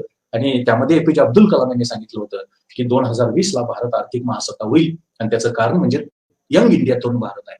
कारण 17 ते 29 वयोगटातली लोकसंख्या ही आपल्या देशामध्ये 62% पेक्षा अधिक आहे. आणि आपल्याला लोकसंख्येचा लाभांश, ज्याला आपण डेमोग्राफिक डिव्हिडंड असं म्हणतो, तो लाभांश आपल्याला उपलब्ध आहे. आणि त्याचा जर आपण विधायक आणि उत्पादक वापर केला तर भारत आर्थिक महासत्ता जगामध्ये व्हायला काहीच अडचण नाही. अशा प्रकारची मांडणी, अशा प्रकारचं विवेचन, विश्लेषण हे माजी राष्ट्रपती एपीजे अब्दुल कलाम यांनी केलेलं होतं. आपल्याला माहित आहे एपीजे अब्दुल कलाम हे काय राजकारणी नव्हते, तर ते शास्त्रज्ञ होते. आणि एक शास्त्रज्ञ होते, सायंटिफिक दृष्टिकोनातून, तंत्रज्ञानाच्या दृष्टिकोनातून ती मांडणी करण्याचा प्रयत्न हा एपीजे अब्दुल कलाम यांनी केलेला होता. पण 2020 मध्ये आपल्याला काय झालं नाही. आपण म्हणायला लागलो की $5 ट्रिलियन इकॉनॉमी, $3 ट्रिलियन इकॉनॉमी असं आपण म्हणायला लागलोय. पण आर्थिक महासत्ता होणं काही शक्य झालं नाही, होईल असं पण मला वाटत नाही. आज निश्चितपणे आपल्या देशापुढे आर्थिक आणि सामाजिक प्रश्न फार मोठे आहेत. आपलं राष्ट्रीय उत्पन्न वाढायला लागलेलं आहे, दरडोई उत्पन्न पण वाढायला लागलेलं आहे. हे सगळं वाढत असल्याचं चित्र आपल्याला दिसतं. भांडवल निर्मिती ही वाढत चाललेली आहे, बचत वाढत चाललेली आहे, पण अपेक्षित प्रमाणामध्ये निश्चितपणे नाही. म्हणजे आपली आर्थिक वृद्धी व्हायला लागलेली आहे असं आपण थोडक्यात म्हणू शकतो. सामाजिक विकासामध्ये मात्र आपण फार मागं पडलेलो आहोत. आणि आर्थिक वृद्धीमध्ये सुद्धा आपला जो आर्थिक वृद्धी आहे ती वृद्धी ही सेवा क्षेत्रावरती अवलंबून आहे. आपण आपली जी वृद्धी आहे, आपला जो विकास आहे, आर्थिक विकास हा सेवा क्षेत्र, ज्याला आपण service sector, tertiary sector dominant आहे, प्रॉमिनंट आहे, ओरिएंटेड आहे असं आपल्याला म्हणता येईल. आणि जगाचा इतिहास असं सांगतो की सेवा क्षेत्रावरती आधारलेला जो विकास आहे, जी आर्थिक वृद्धी आहे, ती चिरंतन आणि दीर्घकाळ टिकणारी नसते. आपल्या देशामध्ये शेतीचं आणि उद्योगाचं जे योगदान आहे, ते शेतीचं आणि उद्योगाचं योगदान हे जे वाढायला पाहिजे होतं त्या प्रमाणामध्ये वाढत नसल्याचं चित्र आपल्याला दिसतं. आणि म्हणून काही आकडे मी तुम्हाला सांगण्याचा प्रयत्न करतो की जेणेकरून तुम्हाला ते पटेल की उद्योगांचं आणि त्याचं जे योगदान आहे ते उद्योगांचं आणि सेवा क्षेत्राचं योगदान कमी व्हायला पाहिजे. शेतीचं आणि उद्योगाचं योगदान वाढायला पाहिजे, पण तसं होत नसल्याचं दिसतं. शेतीचं योगदान फार वेगाने कमी व्हायला लागलेलं आहे. 1950-51 मध्ये भारताच्या स्थूल देशांतर्गत उत्पादनामध्ये 66% प्राथमिक क्षेत्राचा म्हणजे शेतीचा हिस्सा होता, वाटा होता असं आपण म्हणू. तो 90-91 ला 33% पण कमी झाला. 2007-8 ला 19.4% पण कमी झाला. 2019-20 ला 18.4% राहिला आणि 2021-22 ला तो 18.8% म्हणजे तो कमी राहिलेला आहे किंवा 18% पण राहिलेला आहे असं आपल्याला म्हणता येईल. बाबासाहेबांनी पण सांगितलेलं होतं की औद्योगिक विकास, औद्योगिकरण, इंडस्ट्रियलायझेशन हे प्रूव्ड मेजर आहे, सिद्ध झालेला उपाय आहे, धोरण आहे. आणि औद्योगिकरणासाठी आपण प्रयत्न करायला पाहिजे. देशातलं औद्योगिक क्षेत्राचं योगदान आपण बघू लागलो तर ते मंदगतीनं वाढत चाललेलं आहे, कासवगतीनं वाढत चाललेलं आहे असं आपल्याला दिसतं. 50-51 ला 15% हिस्सा होता औद्योगिक क्षेत्राचा एकूण स्थूल देशांतर्गत उत्पादनामध्ये, जीडीपी मध्ये. तो साधारणतः 90-91 ला 25.2% झाला.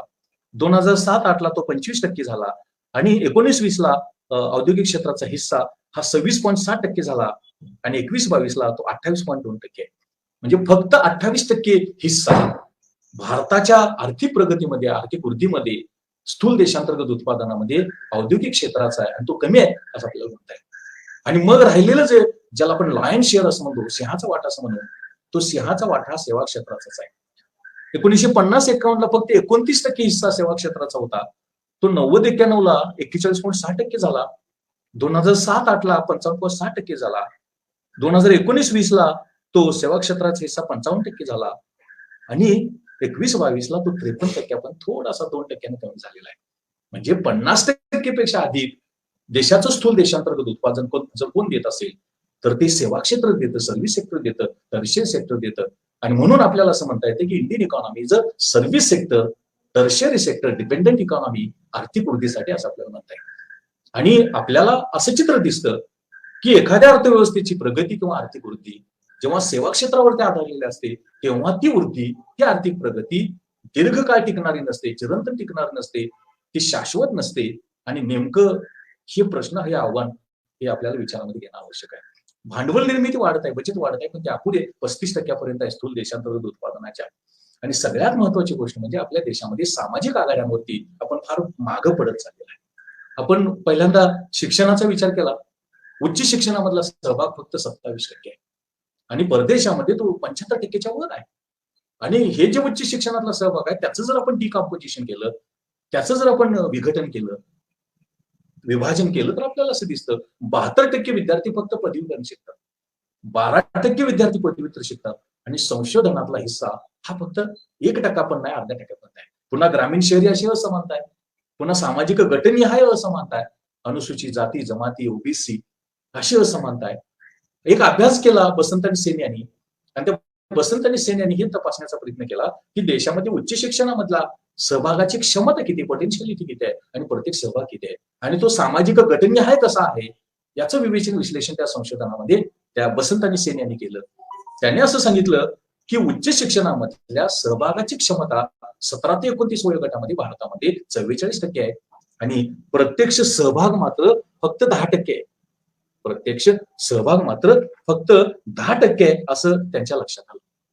मग त्यांनी सामाजिक गटनिहाय क्षमता आणि प्रत्यक्ष सहभाग याचं विश्लेषण विवेचन करण्याचा प्रयत्न केला. तेव्हा त्यांच्या असं लक्षात आलं की अनुसूचित जातीमध्ये उच्च शिक्षणातल्या सहभागाची क्षमता 43% आहे, मात्र प्रत्येक सहभाग हा फक्त 6.43% आहे. अनुसूचित जमातीमध्ये सहभागाची क्षमता पोटेन्शियलिटी ही 34% आहे, प्रत्येक सहभाग मात्र 4.23% आहे. ओबीसी मध्ये सहभागाची क्षमता ही साधारणतः 40% आहे आणि प्रत्येक सहभाग हा 10% आहे. मुस्लिमांमध्ये जी क्षमता आहे ती क्षमता ही 43.46% आहे आणि प्रत्येक सहभाग मात्र 6.26% आहे. अशी असमानता फार मोठ्या प्रमाणावरती असल्याचं चित्र दिसतं. आणि पुन्हा ग्रामीण शहरी आणि मग स्त्री पुरुष अशा प्रकारची असमानता ही यामध्ये असल्याचं चित्र आपल्याला दिसतं. आणि आता आपण 2020 शैक्षणिक धोरण, राष्ट्रीय शिक्षण धोरण राबवायचा प्रयत्न करायला लागलोय की ज्यामध्ये पुन्हा हा सहभाग कमी होण्याची शक्यता आहे. या शिक्षण धोरणामध्ये 50% आपल्याला उच्च शिक्षणामधली पटसंख्या वाढवायची आहे आणि ती वाढवण्यासाठी प्रामुख्याने आपण जे दूर शिक्षण आहे, ओपन लर्निंग आहे, त्यावरती अवलंबून राहणार आहोत. कारण शिक्षणावरचा खर्च आपला 66 मध्ये कोठाऱ्या कमिशननं सांगितलं होतं की किमान तो 60% पाहिजे. 150 वर्षापूर्वी शाहू महाराजांनी सांगितलं होतं तो किमान 60% पाहिजे एकूण उत्पन्नाच्या. पण 2022 मधला आपला तो खर्च आहे तो 4% आहे आणि आता नवीन शिक्षण धोरणाप्रमाणे आपण तो 6% पण घेणार आहे आणि एकूण खर्चाच्या 10% आपल्याला तो काही वर्षामध्ये, येत्या वर्षामध्ये वाढवायचा आहे असे चित्र दिसतं. आपण 90 नंतर 91 नंतर शिक्षणाचं खाजगीकरण, इंजिनिअरिंग, मेडिकल शिक्षणाचं करायला लागलोय. 14 नंतर त्याची गती वाढत चाललेली आहे आणि आम्ही असं म्हणायला लागलोय की खाजगीकरण, उद्योग व्यवसाय, बँका चालवणं सरकारचं काम नाही, विमा कंपन्या महामंडळ चालवणं सरकारचं काम नाही, अशा प्रकारचा एक विचार हा आपल्या देशामध्ये रूढ होत चाललेला आहे. 91 नंतरच्या कालावधीमध्ये, प्रामुख्याने 2014 नंतरच्या कालावधीमध्ये जे खाजगीकरण होत चाललेलं आहे, शिथिलीकरण होत चाललेलं आहे, त्याचा परिणाम म्हणून आपल्या देशामध्ये रोजगार निर्मितीचा जो दर आहे तो रोजगार निर्मितीचा दर हा वेगानं घटत चाललेला आहे. रोजगार निर्मिती आपल्या देशामध्ये सरकारी क्षेत्रामध्ये प्रामुख्यानं 1% निगेटिव्ह आहे, मायनस आहे आणि प्रामुख्यानं खाजगी क्षेत्रामध्ये ती 1% आहे. आणि याचा परिणाम म्हणून रोजगार निर्मिती घटल्यामुळं आणि तरुणांची लोकसंख्या जास्त असल्यामुळं बेकारीचा प्रश्न हा सातत्यानं गंभीर होत चाललेला आहे. यामुळे आपल्याला बेकारीचा जो दर आहे 2016ला NSSOचा एक रिपोर्ट पब्लिश झाला, तो फुटला. ऍक्च्युअली सरकारला तो पब्लिश करायचा नव्हता, प्रसिद्ध करायचा नव्हता आणि तो फुटला. त्यामध्ये 6.2% बेकारीचा दर हा सांगितला होता, एस्टिमेट केला होता. त्यावेळेला फार मोठी चर्चा झाली, गदारोळ झाला. 6.2% बेकारीचा दर गेल्या 44-45 वर्षामध्ये स्वातंत्र्योत्तर कालावधीमध्ये तो बेकारीचा दर महान आहे किंवा अतिरिक्त आहे, जादा आहे. त्यावेळेला तो अहवाल सरकारला प्रसिद्ध करायचा नव्हता, पण तो फुटला. आज जर आपण बेकारीचा दर बघितला तर तुम्हाला आश्चर्य वाटेल. आपल्याला माहित आहे की गेल्या कोरोनाच्या कालावधीमध्ये बेकारीचा दर हा प्रचंड वेगानं वाढलेला आहे, मुळातच तो वाढत चाललेला आहे. साधारणतः फेब्रुवारी 2020ला बेकारीचा दर हा 7.76% होता, म्हणजे 8% होता. तो वाढत वाढत गेला. एप्रिल 20ला 24% झाला, मे 20ला 22% झाला. नंतर तो हळूहळू थोडासा कमी होत गेलेला आहे आणि आता लेटेस्ट बेकारीचा दर हा 10% आहे. रोजगार निर्मिती घटत चाललेली आहे, बेकारीचा दर वाढत चाललेला आहे. अर्थशास्त्रीय सिद्धांत असं सांगतो की बेकारीचा दर कुठल्याही देशामध्ये 3% चालू शकतो. त्याला नैसर्गिक बेकारी, नॅचरल अनएम्प्लॉयमेंट असं म्हटलेलं आहे, की जो देशातलं सरकारी धोरण, जे देशातलं तंत्रज्ञान, विज्ञान, लोकांच्या आवडीनिवडी, रुची अभिरुची यामधल्या बदलाचा परिणाम असू शकतो. 10% बेकारीचा दर. पुन्हा स्त्री पुरुष असमानता आहे, सामाजिक गटनिहाय असमानता आहे, ग्रामीण शहरी अशा प्रकारची पण असमानता असल्याचं चित्र आपल्याला दिसतं. आता ही एका बाजूनं रोजगार निर्मिती घटल्यामुळं, बेकारी वाढत गेल्यामुळं गरिबीचा जो प्रश्न आहे तो गरिबीचा प्रश्न हा फार गंभीर होत चाललेला आहे, हा फार तीव्र होत चाललेला आहे, असं एक चित्र आपल्याला दिसतं. मुळात तर गरिबीच्या प्रश्नाकडे आपण फार काही गांभीर्यानं बघितल्याचं दिसत नाही. कारण आपण काय केलं की गरिबीचा जो प्रश्न आहे तो गरिबीचा प्रश्न हा आपण गांभीर्यानं विचारामध्ये न घेतल्याचा परिणाम म्हणून गरिबीची रेषा आपण फार काय वास्तव ठरवली नाही आणि त्यामुळं देशातले जे गरीब आहेत ते गरीब आपल्याला ओळखता आले नाही. लेटेस्ट गरिबीची रेषा ही सी रंगराजन यांनी 2014ला दिलेली आहे. सी रंगराजन समिती असं म्हणते की शहरी भागामध्ये प्रत्येक व्यक्तीला दर दिवसाला 47 रुपये मिळत असतील तर तो गरीब नाही, तो गरीब रेषेच्या वर आहे. आणि ग्रामीण भागामध्ये प्रत्येक व्यक्तीला दर दिवसाला 32 रुपये मिळत असतील तर तो गरीब नाही. बघा, 50 रुपये आपण कोल्हापूर सारख्या शहरामध्ये, मुंबई सारख्या शहरामध्ये, पुण्यासारख्या शहरामध्ये दिले एखाद्या व्यक्तीला आणि सांगितलं तू तुझं सकाळचं जेवण घे, संध्याकाळचं जेवण घे, शक्य झालं तर नाश्ता पण कर, चहा पाणी पण कर, तर ते शक्य होणार नाही. लोक हसतील. आणि एखाद्या कुठल्याही खेड्यामध्ये 32 रुपये दिले, 32 काय 50 रुपये दिले आणि त्याला सांगितलं की तू सकाळचं जेवण घे, संध्याकाळचं जेवण घे, तुला वाटलं तर नाश्ता घे, चहा पी, तर ते पण हसत बसेल. ही आपली गरिबीची रेषा आहे. आंतरराष्ट्रीय पातळीवरची गरिबीची रेषा काय सांगते? $2.5 ज्याचं उत्पन्न, ज्याचा उपकर प्रत्येक व्यक्ती पर दिवसाला आहे तो गरीब नाही. आणि आज आपण लेटेस्ट बघा, $80 अमेरिकन डॉलरचा दर. एक अमेरिकन डॉलर बरोबर $80. हे जर बघितले तर 160 आणि 40, $200 कुठं आणि 47 आणि 32 रुपये कुठं. म्हणजे आपण गरिबीकडे गांभीर्याने बघितलं नाही. गरिबी हा राजकारणाचा विषय केला, गरिबी हटाव आपण योजना केल्या, घोषणा केल्या, मात्र गरिबीचा गांभीर्यानं आपण विचार केला नाही आणि त्यामुळे गरिबीचा प्रश्न आपल्याला सोडवता आला नाही. असं असून सुद्धा देशातलं गरिबांचं प्रमाण किती आहे? कोट्यावधी आहे. एखाद्या भारतासारख्या देशामध्ये ज्याला महागुरू व्हायचा आहे, ज्याला आर्थिक महासत्ता व्हायची आहे, ज्याला प्रगत तंत्रज्ञान, प्रगत यंत्र, विज्ञान आपल्याला जगाला दाखवायचं आहे, तिथं कोट्यावधी लोक गरीब असणं हे लांछनास्पद आहे, हे अपमानकारक आहे. आणि सगळ्या जगातल्या देशांना 2030 पर्यंत चिरंतन विकासाची उद्दिष्ट गाठायचे आणि त्यातलं एक महत्वाचं उद्दिष्ट म्हणजे झिरो पॉवर्टी, शून्य गरिबी असायला पाहिजे, दारिद्र्य असायला पाहिजे. आता 2022 आहे, 2030 8 वर्षामध्ये आपण कसं साध्य करणार आहोत? 75 वर्षामध्ये आपण साध्य करू शकलो नाही. हे आपलं अमृत महोत्सव वर्ष आहे. आझादी का अमृत महोत्सव आपण मोठ्या दिमागानं, मोठ्या आनंदानं आपण साजरा करायला लागलोय आणि 2030ला आपल्याला चिरंतन विकासाचं उद्दिष्ट गाठायचं आहे. निरक्षरता शून्य ठेवायचे. उच्च शिक्षणातला सहभाग फक्त 27% कसं आपण साध्य करणार आहोत? हा गंभीर प्रश्न आहे आणि हा गंभीर प्रश्न निर्माण करण्यामध्ये लोकसंख्येचं जे योगदान आहे ते अनन्यसाधारण आहे असं आपल्याला दिसतं. एका बाजूनं रोजगार निर्मिती घटली, बेकारी वाढली, गरिबी वाढली आणि याच कालावधीमध्ये आर्थिक विषमता फार वेगानं वाढत चाललेली आहे. आर्थिक विषमतेचा विचार करत असताना आपल्याला असं लक्षात येतं की 2017चा जो अहवाल आहे ऑक्सफॅमचा, तो 17चा अहवाल असं सांगतो की 1% कुटुंबाकडं, श्रीमंत कुटुंबांकडं 73% देशातल्या संपत्तीचा हिस्सा हा केंद्रित झालेला आहे आणि 67 दशलक्ष लोकांकडं त्यांची जी संपत्ती फक्त 1% वाढलेली असा अहवाल सांगतो.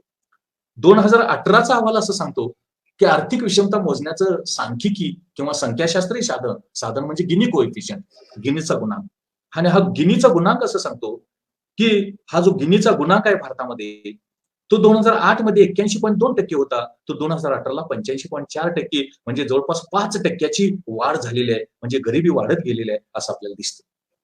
कोरोनाच्या कालावधीमध्ये आपल्याला माहिती आहे रोजगार घटला, आपण लॉकडाऊन केलं, रोजगार निर्मिती घटली, बेकारी वाढली, लोकांना जगणं कठीण झालं, स्थलांतरित मजुरांचा प्रश्न निर्माण झाला, ते आपल्या घरी जात असताना अपघात झाले, मृत्यू झाले, सगळं होत असताना दुर्दैवानं या कोरोनाच्या 1 वर्षाच्या कालावधीमध्ये मात्र आपण आपल्या एकूण ज्या अब्जावधीची कुटुंबांची जी लिस्ट आहे त्यामध्ये 18 नवीन कुटुंबांची भर ही आपण या 1 वर्षाच्या कालावधीमध्ये गाठलेले आणि आज आपल्या देशामध्ये 119 हे बिलियनियर्स म्हणजे अब्जावधी संपत्ती असलेली कुटुंब आहेत. त्यांची जी संपत्ती आहे 1 वर्षामध्ये 400 अब्ज अमेरिकन डॉलर एवढी वाढलेली आहे आणि भारतीय रुपयामध्ये 28,000 अब्ज एवढी ती वाढलेली आहे असं आपल्याला दिसतं. आणि त्यांची जी संपत्ती आहे ती त्यांची संपत्ती केंद्र सरकारचं जे अंदाजपत्रक आहे त्या अंदाजपत्रकाच्या रकमेपेक्षा जास्त आहे असेच चित्र आपल्याला या अनुषंगाने दिसतं. यावरून तुम्हाला लक्षात येईल आरोग्याचा प्रश्न आहे. आरोग्याच्या प्रश्नानं काय सांगितलं, कोरोनाच्या कालावधीमध्ये आपल्याला माहित आहे की कोरोनाच्या कालावधीमध्ये सगळे दवाखाने ओव्हरफुल झाले आणि आपली आरोग्य व्यवस्था ऍक्च्युली ही खाजगी क्षेत्र डॉमिनेटेड आहे, प्रायव्हेट सेक्टर डॉमिनेटेड आहे, खाजगी क्षेत्राचं प्राबल्य आहे. आणि त्याचं कारण पण साहजिकच आहे. आपण आरोग्यावरचा जो खर्च करतो तो आरोग्यावरचा खर्च आतापर्यंत आपण 1.4% करायचो स्थूल देशांतर्गत उत्पादनाच्या केंद्र आणि राज्य सरकार. आता एका आयोगानं शिफारस केली भारत सरकारला की तुम्ही तो खर्च वाढवायला पाहिजे आणि आता आपण 22-23च्या अंदाजपत्रकामध्ये आरोग्यावरचा खर्च आता आपण हा 2.2% आपण अपेक्षित आहे तो प्रस्तावित केलेला आहे. आणि त्यामुळं सार्वजनिक क्षेत्रातले जे दवाखाने तिथं डॉक्टर नाहीत, तिथं नर्सेस नाहीत, तिथं आधुनिक शस्त्रातनं अजून एक यंत्रसामुग्री नाही, तंत्रज्ञान नाही आणि डॉक्टरांचे अनेक प्रश्न आहेत. त्या कोरोनाच्या कालावधीमध्ये ज्या डॉक्टरांना आपण कॉन्ट्रॅक्ट बेसिसवरती कामावरती घेतलं त्यांचे पगार सुद्धा काही ठिकाणी थकीत आहेत. एवढं चित्र अंडरस्टाफिंग आहे, सगळे डॉक्टर कमी आहेत, नर्सेस कमी आहेत, सपोर्टिंग स्टाफ पॅरामेडिकल स्टाफ कमी आहे, साधनं कमी आहेत, हे सगळं आहे. आणि प्रामुख्यानं सार्वजनिक क्षेत्रामधलं आरोग्य क्षेत्र आहे ते कोलमडलेलं आहे त्या कोरोनाच्या कालावधीमध्ये. नंतर आपण ते सुधारण्याचा प्रयत्न करतोय पण 1-2 वर्षामध्ये ते होण्यासारखं नाही आणि हे पण आपण विचारामध्ये घ्यायला पाहिजे. खाजगी क्षेत्राचं प्राबल्य आहे, अनेक speciality, super speciality, multi speciality hospitals आहेत अनेक शहरांमध्ये. तिथं प्रवेश करणं कठीण आहे, तिथं ट्रीटमेंट घेणं कठीण आहे. प्रवेश केला की 1 लाख रुपये द्यायला लागतं, मग त्या पेशंटचं रजिस्ट्रेशन होतं आणि त्यानंतर मग डॉक्टर चार्जेस वेगळे, दवाखान्याचे चार्जेस वेगळे, लॅबोरेटरीचे चार्जेस वेगळे, ट्रीटमेंट चार्जेस वेगळे, राहण्यास सगळे, हे सगळं त्या गरीबाला सामान्याला फार कठीण होत चाललेलं आहे आणि हे आपण या अनुषंगानं विचारामध्ये घेणं अत्यंत गरजेचं आहे. आरोग्यविषयक शिक्षण उपलब्ध नाही, सरकारी कॉलेजेस किती आहेत, गव्हर्नमेंटचे फार कमी आहेत आणि सगळी खाजगी मेडिकल मधली कॉलेजेस आहेत. इंजिनिअरिंग मध्ये खाजगीकरण मोठ्या प्रमाणात व्हायला लागलेलं आहे. 50% पेक्षा अधिक जागा या इंजिनिअरिंगच्या शिल्लक राहतात कारण लाखो रुपयाची फी देणं शक्य नाही. मागासवर्गीयांना जी फ्रीशिप मिळायची ते त्यांनी बंद केली. विद्यार्थी 1 वर्ष नापास झाला तर त्याला फ्रीशिप पुन्हा मिळत नाही. शिकायचं असेल तर फी देऊन भरावी, कोण देऊ शकेल फी लाखो रुपयाची? अशा अनेक प्रश्न इंजिनिअरिंग मध्ये, मेडिकलमध्ये तर अब्जावधी रुपयाची फी आणि अब्जावधी रुपयाचं डोनेशन आहे. असं असून सुद्धा मेडिकल शिक्षणाची उपलब्धता फार कमी आहे. हे सगळं तुम्हाला सांगण्याचा प्रश्न आरोग्यविषयक क्षेत्र कोलमडलेला आहे. आज सुद्धा 50% पर्यंतच डिलिव्हरी या दवाखान्यांमध्ये होतात. 60% पर्यंत धरा, 40% डिलिव्हरी घरातच होतात. ज्या प्रेग्नंट वुमेन आहेत, गरोदर स्त्रिया आहेत, 50% पेक्षा स्त्रियांमध्ये अॅनिमियाचा प्रश्न आहे, कमी रक्ताचा प्रश्न आहे. असे अनेक प्रश्न, जे बालमृत्यूचं प्रमाण जास्त आहे, हे सगळे प्रश्न जर आपण बघितले म्हणजे सामाजिक आव्हानं फार मोठे आहेत. आर्थिक आव्हानं पण आहेतच. शेतीची प्रगती नाही, उद्योगाची प्रगती नाही, सेवा क्षेत्रावरती अवलंबून राहिलो, बचत कमी आहे, भांडवल कमी आहे आणि शिक्षणाचा प्रश्न आहे, आरोग्याचा प्रश्न आहे, बेकारीचा प्रश्न आहे, गरिबीचा प्रश्न आहे आणि विषमतेचा प्रश्न आहे. विषमतेचा लेटेस्ट आकडा तुम्हाला सांगतो 2022 मधला, तो 22 मधला आकडा सांगतो. त्यापूर्वी आता ही गरिबीची जी संकुचित व्याख्या होती ती सुधारण्यासाठी जागतिक बँकेनं multi dimensional poverty index report publish केला, बहुआयामी गरिबीचा निर्देशांक. आणि त्यावेळेला सांगितलं की भारतामध्ये 55% या निर्देशांकाप्रमाणे लोक गरीब आहेत. आता लेटेस्ट 2022चा अहवाल प्रसिद्ध केलेला नीती आयोगानं, आपलं प्लॅनिंग कमिशन गेला, नीती आयोग आलेला आहे. त्या नीती आयोगानं असं सांगितलं, मल्टी डायमेन्शनल पॉवर्टी इंडेक्सचा रिपोर्ट दिलेला आहे आणि त्यांचं असं म्हणणं आहे 25% या बहुआयामी गरिबीच्या निर्देशांकाप्रमाणे गरिबांचं प्रमाण आहे. आणि काही राज्यांमध्ये ती 50% पेक्षा जास्त आहे. बिहारमध्ये 52% आहे, झारखंडमध्ये 42% आहे, उत्तर प्रदेशमध्ये 38% आहे, मध्य प्रदेशमध्ये 37% आहे, आसाममध्ये 33% आहे, राजस्थानमध्ये 40% आहे. एवढी गरीब आहे आणि शून्य गरिबी आपण कधी नेणार 2030 मध्ये? हा प्रश्न इथं गंभीर आहे. आर्थिक विषमतेविषयी मी तुम्हाला सांगत होतो की आता लेटेस्ट जो अहवाल आहे 2022चा, तो जागतिक इनइक्वॅलिटी रिपोर्ट, त्यामध्ये असं म्हटलेलं आहे की भारतामध्ये 50% गरिबांकडे देशाच्या एकूण उत्पन्नाचा फक्त 13% हिस्सा हा मिळालेला आहे आणि एकूण संपत्तीच्या 6% हिस्सा मिळालेला आहे. तर 10% अतिश्रीमंत लोकांकडे, कुटुंबांकडे एकूण उत्पन्नाच्या 57% हिस्सा केंद्रित झालेला आहे आणि संपत्तीचा 65% हिस्सा केंद्रित झालेला आहे. हे जर सगळं आपण बघितलं म्हणजे इथं रोजगाराचा प्रश्न आहे, बेकारीचा प्रश्न आहे, गरिबीचा प्रश्न आहे, विषमतेचा प्रश्न आहे, शिक्षणाचा प्रश्न, आरोग्याचा प्रश्न आहे. हे प्रश्न एका बाजूला आणि दुसऱ्या बाजूला राष्ट्रीय उत्पन्न वाढायला लागलेलं, दरडोई उत्पन्न वाढायला लागलेलं आहे, पण त्याचं वाटप समान पद्धतीनं होत नाही, बचत अजून वाढत नाही, भांडवल निर्मिती अजून होत नाही, शेतीची प्रगती होत नाही, उद्योगाची प्रगती होत नाही, सेवा क्षेत्रावरतीच आपण अवलंबून राहायला लागले. हे सगळं जर आपण बघितलं तर हे अनेक प्रश्न अनेक कारणांमुळे अनेक कारण त्याला जबाबदार असतील, पण लोकसंख्येचं जे कारण आहे ते लोकसंख्येचं कारण प्रमुख आहे. आणि बाबासाहेब 1938ला त्याच्या पण अगोदर सांगतात, 1938च्या भाषणामध्ये आणि नंतर हा जो बिगर सरकारी ठराव आहे त्यामध्ये बाबासाहेब सांगतात, आज 2022 आहे, म्हणजे बाबासाहेब किती दूरदृष्टीचे होते. आणि बाबासाहेबांनी जे सांगितलं लोकसंख्या नियंत्रण, जननदर नियंत्रण, त्यासाठी कृत्रिम साधनांचा वापर करणं, हे जर आज प्रश्न आपण बघितले, हे फक्त लोकसंख्येनं निर्माण झालेत असं आपल्याला म्हणता येणार नाही. काळ्या पैशाचा प्रश्न अनेक कारण आहे त्यामध्ये, मात्र लोकसंख्येचं योगदान डॉमिनंट आणि प्रॉमिनंट आहे.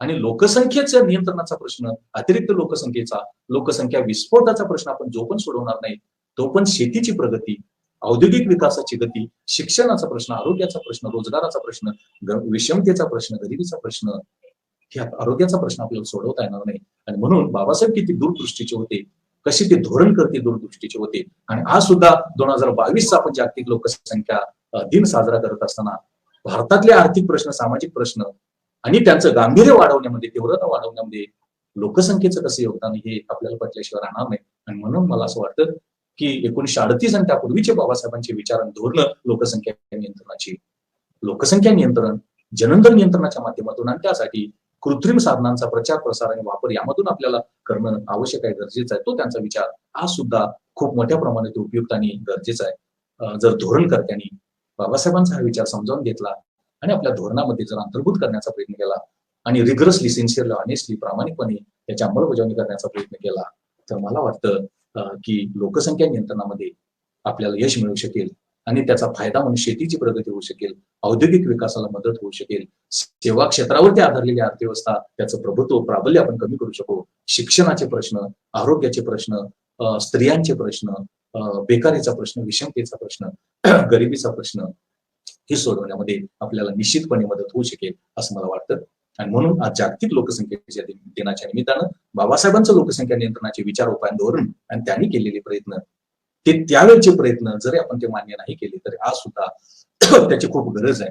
आणि या निमित्तानं शासनकर्त्यांनी, धोरणकर्त्यांनी, वेगळ्या पक्षाने आपल्या प्रतिनिधींनी, त्यांच्या प्रतिनिधींनी हे समजावून घ्यावं आणि बाबासाहेबांचं लोकसंख्याविषयक धोरण हे अंतर्भूत करण्याचा प्रयत्न करावा आणि प्रामाणिकपणे त्याची कार्यवाही, अंमलबजावणी करण्याचा प्रयत्न करावा. ते जर केलं तर खऱ्या अर्थानं हे जे बहुजन संघटक आहे, अत्यंत मोठ्या प्रमाणावरती सामाजिक प्रबोधनाचं काम, धोरणकर्त्यांना इनपुट्स पुरवण्याचं काम, एक जाणीव जागृती प्रबोधन करण्याचं काम फार मोठ्या प्रमाणावरती वेगवेगळ्या विषयावरती करत आहे. आजचं व्याख्यान त्या अर्थानं फलद्रूप झालं, यशस्वी झालं असं मला वाटतं. जर धोरणकर्त्यांनी, निर्णय करण्यानी, राजकीय पक्षाने, आपल्या प्रतिनिधींनी जर हे विचार समजावून घेतले आणि ते अंतर्भूत करण्याचा प्रयत्न केला, लोकसंख्या धोरण निश्चित केलं आणि त्याची अंमलबजावणी प्रामाणिकपणे करण्याचा प्रयत्न केला, त्यावेळेला बाबासाहेबांना स्वीकारलं नाही. त्याचे गंभीर परिणाम आज आपल्याला दिसायला लागलेले आहेत. भांडवल निर्मिती, बचत आहे, बेकार आहे, गरीब आहे, विषमता आहे, शिक्षण आहे, आरोग्य आहे, पिण्याचं पाणी आहे, अनेक प्रश्न आहेत, स्त्रियांचे प्रश्न आहेत. हे सगळं आपल्याला सोडवण्यासाठी त्याची मदत होईल. ते एकमेव कारण असं आपल्याला म्हणता येणार नाही, पण प्रमुख कारण आहे, डॉमिनंट आणि प्रॉमिनंट कारण आहे. आणि ते सोडवण्यासाठी आपण प्रयत्न करायला पाहिजे. ते बाबासाहेबांच्या चौकटीमध्ये करता येईल.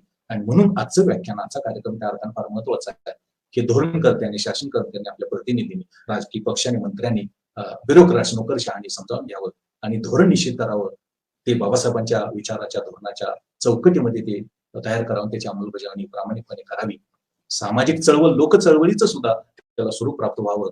समाजातील लोकांनी पण या अनुषंगाने प्रयत्न करावा. हे सगळं जर एकत्रित सगळे स्टेक होल्डर्स आले तरच लोकसंख्येचं नियंत्रण होऊ शकेल. नाहीतर 1 वर्षामध्ये आपण चीनला मागे टाकणार आहोत आणि मग त्याचे अनेक प्रतिकूल परिणाम, सगळं आर्थिक सामाजिक प्रगतीवरती, विकासावरती आणि आर्थिक सामाजिक आव्हानं निर्माण होणं, त्याची तीव्रता वाढण्यासाठी मदत होईल. आणि म्हणून आजच्या या व्याख्यानाच्या निमित्तानं धोरणकर्त्यांनी, नोकरशहांनी, मंत्री, प्रतिनिधींनी ते समजावून घ्यावं आणि तसं धोरण निश्चित करावं. आणि हे बाबासाहेबांचे विचार, धोरण, उपाय या धोरणामध्ये अंतर्भूत करून प्रामाणिकपणे त्याची कार्यवाही, अंमलबजावणी करावी असं मला वाटतं. हे जर केलं तर खऱ्या अर्थानं बाबासाहेबांना विनम्र अभिवादन केल्यासारखं होईल, त्यांना न्याय दिल्यासारखं होईल, त्यांच्या धोरणाला न्याय दिल्यासारखं होईल. विशेष महत्वाची गोष्ट म्हणजे भारताची जी अतिरिक्त लोकसंख्या आहे, लोकसंख्येच्या विस्फोटाचा जो प्रश्न आपल्याला दिसतो आणि त्यामधून ज्या अनेक आर्थिक सामाजिक प्रश्न आणि आव्हानं निर्माण झालेले आहेत, त्याची तीव्रता कमी करण्यामध्ये, नियंत्रण करण्यामध्ये निश्चितपणे मदत होईल असं मला वाटतं. मला ही संधी उपलब्ध करून दिली आणि बोलण्याचे हे व्यासपीठ उपलब्ध करून दिलं त्याबद्दल मी या बहुजन संघटक या सामाजिक संघटनेचा आणि जे कोण लोक या व्याख्यानासाठी हजर राहिले, ते सहभागी झाले, त्या सर्वांना मी धन्यवाद देतो, त्यांचा आभार मानतो. मी थांबतो. धन्यवाद.